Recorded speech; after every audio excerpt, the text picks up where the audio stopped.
nggak tahu kapan ada rocket attack itu kita nggak tahu. Tapi yang jelas 2 atau 3 kali per minggu. Kadang-kadang saya pas telepon dengan istri saya dari Irak ya. Terus tahu ada boom gitu kan. Ya saya harus bilang sorry ini ada rocket attack. Oh my tutup, goodness.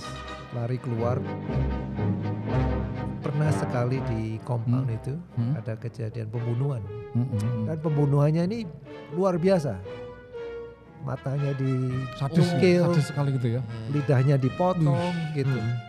Jadi tahu-tahu ada kejadian, tahu-tahu tubuh seseorang itu dilempar ke ke penjaga gitu. Ke penjaga, iya. Rasa cinta saya dengan Indonesia tidak pernah hilang. Karena tempat tanah lahir saya di Indonesia. Anda mengikuti program Ketika Hidup Diperjuangkan bersama saya Alam Burhanan. Dan saya Supriyono. Dan kali ini tamu kita spesial karena agak berbeda karirnya. Iya.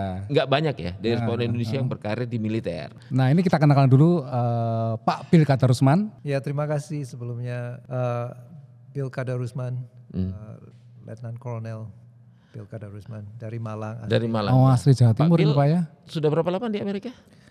Saya sudah lebih dari 30 tahun. 30 tahun. Jadi lebih banyak umurnya dihabiskan di Amerika ya dibanding di Indonesia. Betul. Dan yang kekaguman awal kita bahasa Indonesianya Pak Bill masih luar biasa. Masih karena keluarga di Amerika kita masih ngomong bahasa Indonesia campur ya. Campuran gitu ya. Campur bahasa Malang, bahasa Jawa. Oh bahasa Jawa masih bahasa bisa. Indonesia. Oh. Jadi bahasa ngalam dibalik-balik masih bisa ini. Banyak yang lupa. Banyak yang lupa ya Pak. Nah Pak Bill ini bisa cerita dulu Pak dari awalnya ke Amerika ini bagaimana ceritanya? Jadi saya lahir di Malang sampai SMP kelas 3. Terus waktu itu ayah saya dapat pekerjaan di Jakarta. Jadi kita sekeluarga pindah dari Malang ke Jakarta. Saya selesai SMA, terus saya kuliah ke Amerika. Saya pergi ke waktu itu universitasnya di Hawaii. Nah waktu itu kuliahnya apa? Kalau boleh tahu. Saya belajar accounting waktu itu. Oh accounting ya. Sekarang jurusannya Army. Wah, saya pikir waktu itu kan accounting. Saya sebenarnya waktu itu saya juga nggak tahu mau belajar apa, saya nggak tahu, masih bingung waktu itu. Ternyata setelah saya lulus saya sebenarnya nggak suka sih dengan accounting. accounting. Karena ngitung duitnya orang Pak ya. Iya lagi monoton ya kerjanya, monoton juga kerja sendiri gitu. Saya kurang tertarik kalau kerja sendiri, tidak interaksi dengan orang lain. Ya betul. Ya. Jadi setelah berapa tahun saya kerja, saya kembali ke sekolah. Saya pergi ke law school. Law school Pak ya. Ya. Di mana di law school saya pindah ke Utah. Ya. Jadi saya belajar hukum. Nah, saya suka dengan hukum karena lebih berpikir secara kritikal. Terus saya juga sebenarnya waktu itu sudah ambil tes untuk bisa jadi attorney. Tapi hasil ujiannya belum keluar waktu itu. Saya belum tahu apakah saya lulus atau enggak gitu. Dapat tawaran saya waktu itu, dapat tawaran. Mau enggak untuk join dengan Army gitu. Nah, saya sebenarnya dari kecil tuh saya suka sekali untuk join dengan Army. Jadi kan saya tuh besar di Indonesia, zamannya Pak Soeharto. Saya lihat itu semua yang di pemerintahan waktu zaman Soeharto itu semua ada di bidang militer. Memiliki basic militer. Ada divisi waktu itu kan. Ada divisi ya. Dan saya juga punya keinginan memang dari kecil itu saya benar-benar punya keinginan untuk bisa bekerja sebagai bekerja di pemerintah gitu. Saya sangat punya keinginan di situ. Saya ingat waktu saya mulai dari pokoknya dari SMP itu, saya setiap pagi itu saya keluar lari itu, saya ingat saya itu. Jadi keinginan Pak Bill untuk jadi tentara itu besar sekali ya Pak ya? Sangat besar. Dan terpendam lama gitu ya. Dan yang lucunya ini saya punya teman-teman ya. Teman-teman saya bilang, Bill, kamu jangan join gini, ini zaman perang gitu, kamu pasti akan dideploy waktu itu. Jadi saya join itu tahun 2005 waktu itu. 2005 ya. Setelah 9/11 kan, dan memang konflik di Timur Tengah waktu itu sangat kuat. Teman-teman saya bilang jangan gitu, kamu mau mati atau hidup gitu. Tapi waktu itu saya memang punya tekad yang sangat besar gitu loh. Jadi saya bilang nggak apa-apa gitu. Saya mau coba gitu. Saya mau coba. Ya sudah, dari situ saya direkrut. Jadi saya mulai dari enlisted, kalau di army itu enlisted. Enlisted ya. Ya. Jadi itu kalau di Indonesia kan apa ya? Enlisted itu seperti private. Ya. Apakah tidak ada proses di sini kalau misalkan lulusan sarjana itu kemudian bisa langsung perwira, misalnya seperti di Indonesia kan ada perwira itu pertama. Jadi waktu itu untuk jadi perwira harus US citizen. Oke. Jadi saya nggak ada US citizen kan. Saya pikir nggak apa-apa lah. Saya mulai dari titik yang paling bawah. Paling bawah itu kalau Indonesia kopral ya. Kopral paling Pak ya. Saya nggak tahu Ini paling ya? bawah apa. Paling bawah kopral sepertinya ya. Ya waktu itu karena saya juga bukan warga negara Amerika ya. Pilihan saya terbatas juga waktu itu. Jadi yang ada available, mereka bilang field artillery. Ya udah saya join, saya masuk ke field artillery. Ya, jadi waktu itu saya pertama join dengan Utah National Guard. Ya, 145th 145 Field Artillery. Waktu itu saya field artillery. Jadi advanced individual trainingnya yaitu belajar weapon system. Ya, di bidang artillery. Kita belajar assemble dari pistol itu yang kecil sampai sniper, sampai yang automatic itu kita harus bisa assemble, disassemble. Kita harus tahu sistemnya bagaimana. Kita juga praktis menembak. Gitu. Itu yang pertama saya di militer. Di militer ya. Ya. Waktu masuk itu sudah berkeluarga. Saya punya anak satu waktu itu. Sudah punya anak satu. Ya, masih kecil. Anak saya waktu itu masih 4 tahun kalau nggak salah. Ya. Misalnya kita ngomong sisi ekonomi ya, kan mungkin ketika masuk kan penghasilan untuk finansial untuk keluarga kan jauh berkurang ya. Secara penghasilan sebenarnya sih oke sih.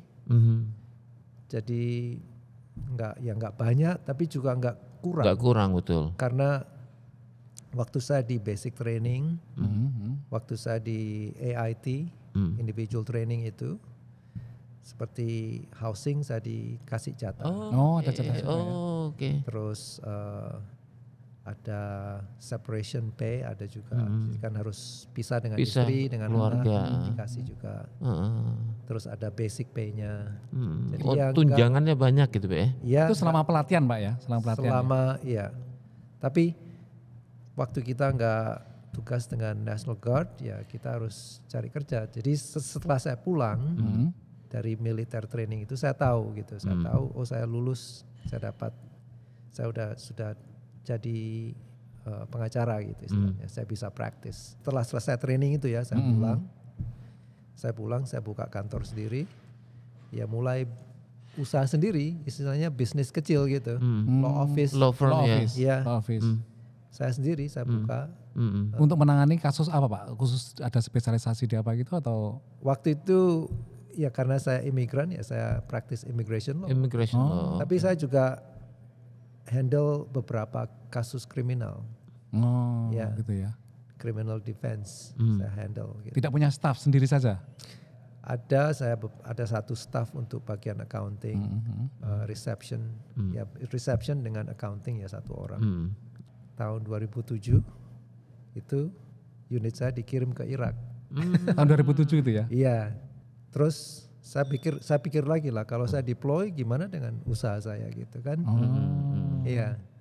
Tapi saya pikir begini, waktu itu saya pikir deployment ya sangat menakutkan sebenarnya. Waktu itu saya ada perasaan takut juga. Karena kan tahun 2007 itu sebenarnya di puncak di mana perang Irak itu sangat luar biasa gitu loh. Tapi terus terang saya agak ragu-ragu sih waktu itu. Karena saya keberatan juga untuk meninggalkan usaha. Keberatan juga meninggalkan keluarga anak dan istri.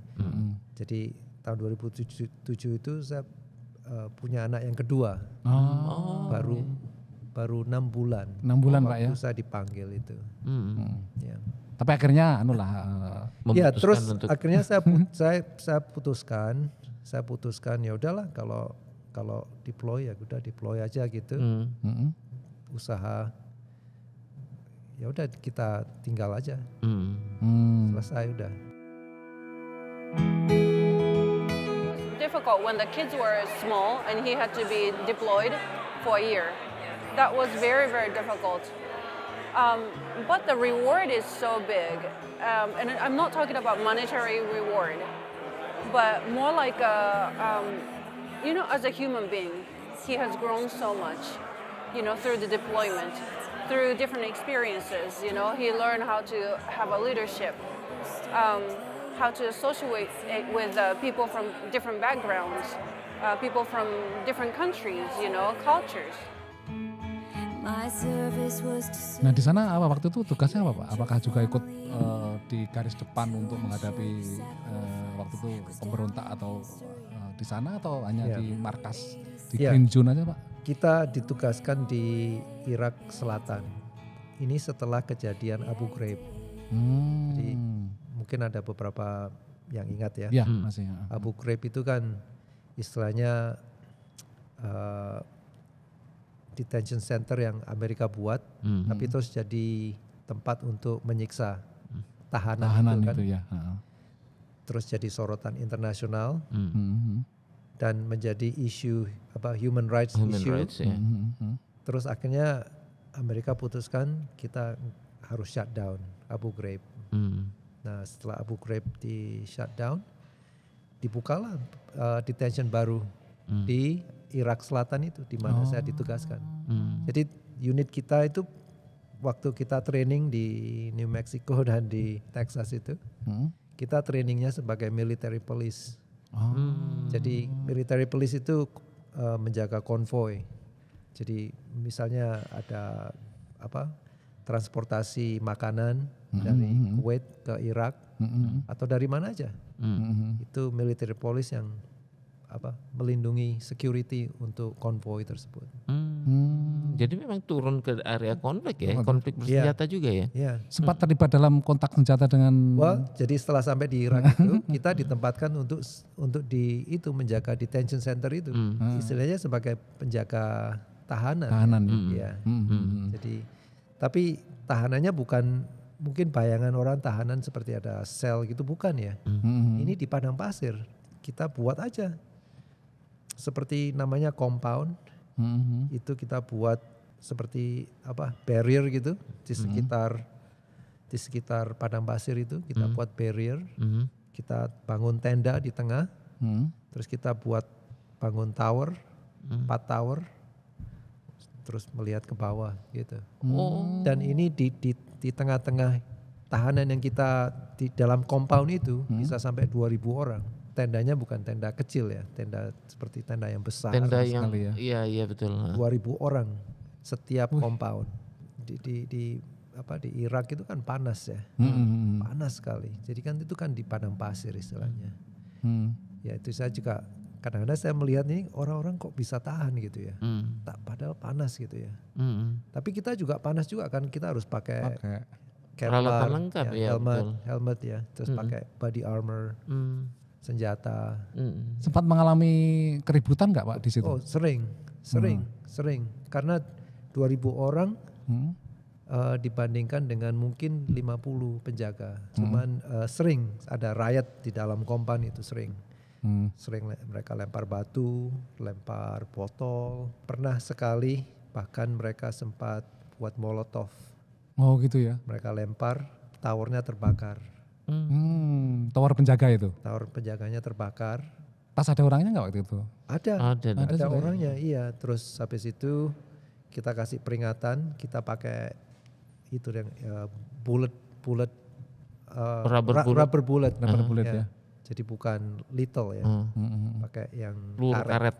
Meskipun tetap sakit ya kalau kena itu Lam. Oh iya itu tetap mematikan itu kan kalau dekat Kita rubber pakai bullet itu, ya. kita pakai itu untuk peringatan. Terus kita juga pakai pepper spray juga. Terus kita pakai yang apa itu namanya electric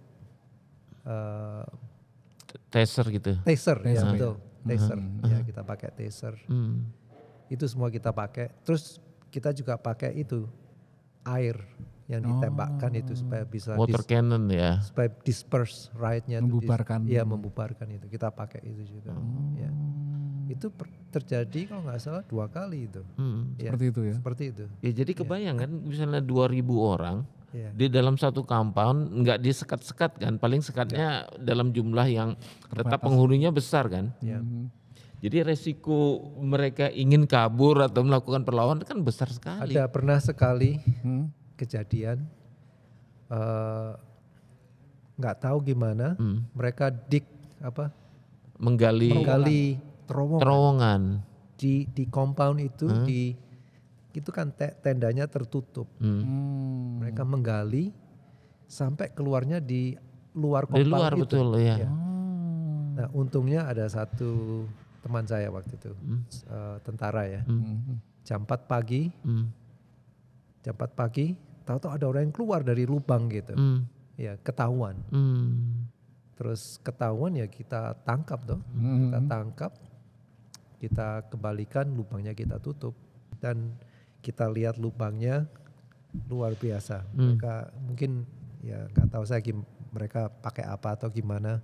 Saya nggak tahu. Tapi dari tenda itu mereka buat lubang sampai keluar dari compound. Itu perlu perencanaan dan Iya. dengan cara-cara yang harus itu supaya tidak ketahuan kan. Pernah nggak misalkan karena itu kan kampanye Bapak misalkan diserang roket misalkan. Waktu tahun 2007 itu di puncak perang memang. Jadi seminggu paling tidak 2 atau 3 kali. Masuk ke dalam compound. Ada rocket attack gitu. Ya kita nggak tahu kapan ada rocket attack itu kita nggak tahu. Bisa terjadi kapan aja. Yang saya ingat itu jam 2 pagi gitu. Kadang-kadang ada rocket attack. Ya, tiba-tiba ada suara boom gitu kan. Terus mereka kan pikir apa ini gitu kan. Oh rocket attack. Ada Sirene ya, bunyi. Terus biasanya kalau ada rocket attack ada beberapa yang harus jaga compound sedikit. Mungkin 4 orang ya setiap tower itu. Yang lain kita harus keluar untuk menjaga military base itu. Dan juga kita mencari dari mana asalnya. Terus kita juga harus berusaha, ada beberapa yang keluar dari compound untuk mencoba untuk menangkap. Menetralisir ini ya situasi ya. Menangkap siapa yang pelaku gitu ya. Rocket attack itu tadi. Dan perlindungan untuk mencegah adanya korban gitu. Ada apa? Misalnya ada atau penangkal roket atau apa gimana? Waktu itu belum ada waktu itu, yang saya tahu belum ada. Jadi mungkin teknologinya waktu itu belum ada untuk seperti anti rocket attack. Anti roket iya betul. Saya nggak tahu saya sebenarnya ada atau enggaknya saya nggak tahu. Tapi yang jelas 2 atau 3 kali per minggu itu pasti ada. Pasti ada ya. Ya. Kadang-kadang saya kadang-kadang saya ingat ya, kadang-kadang saya pas telepon dengan istri saya dari Irak ya. Terus tahu ada boom gitu kan. Ya saya harus bilang sorry ini ada rocket attack. Oh my tutup, goodness. Lari keluar pakai helmet, pakai body vest, grab, langsung ambil senjata keluar.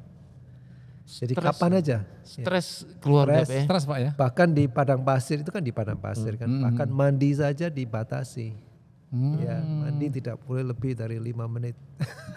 Mandi itu ya. Ya, karena air juga terbatas. Terbatas betul. Keluarga pasti stres lah ya. Istri saya pasti stres ya. Stres. Saya juga stres, saya juga punya rasa takut.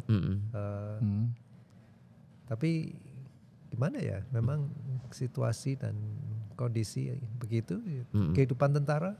Banyak setelah pulang, banyak dari teman-teman saya yang cerai, karena ya itulah nggak kuat ya. Pernah sekali di compound itu ada kejadian pembunuhan. Semua yang di dalam tahanan ini, kita nggak tahu ini foreign fighters atau kriminal gitu, karena nggak dicampur jadi. Campur ya. Ada yang kriminal, ada yang foreign fighters gitu. Ada beberapa pembunuhan di dalam compound itu. Dan pembunuhannya ini luar biasa. Matanya dicungkil, sadis sekali gitu ya. lidahnya dipotong gitu. Jadi tahu-tahu ada kejadian, tahu-tahu tubuh seseorang itu dilempar ke ke penjaga gitu. Ke penjaga, iya. Nah, jadi di pintu penjaga itu dilempar gitu. Jadi kita lihat, wah, matanya hilang, lidahnya hilang gitu. Cyber lah ya ini ya. Luar biasa. Mereka mencoba mengganggu secara psikologi ya Pak ya. Jadi setelah saya pulang sendiri saya juga kadang-kadang kan bukan PTSD ya kalau saya bilang ya. Cuman saya ingat waktu saya pulang itu seperti kalau ada suara sedikit saya bangun. Langsung gitu. bangun. Ya. Mungkin ada apa? Kalau di sini kan ada suara polisi gitu. Langsung terbangun. Saya bangun, ada apa ini gitu. Ya. Itu berlangsung berapa lama setelah dari sana Pak? Seperti itu? Nggak lama ya? Ya paling 3 bulan gitu. So Bill is an American hero. We are very proud today to recognize his dedication, his commitment and his quality to the Army and to the U.S. We're very proud of Bill. He's an immigrant that stepped up and showed up and dedicated and committed a lot of his time and knowledge to make our society better. Mungkin bagi penonton kita nih yang pengen mungkin berkarir militer di Amerika gitu, apa ya menurut Pak Bill yang paling penting? Kalau bagi saya yang pertama harus ada kemauan, kemauan untuk ya menjadi tentara sebagai karir ya, sebagai karir. Kalau saya udah hampir 20 tahun ya, mulai dari 2005 kan, jadi tahun depan saya udah 20 tahun. Ya.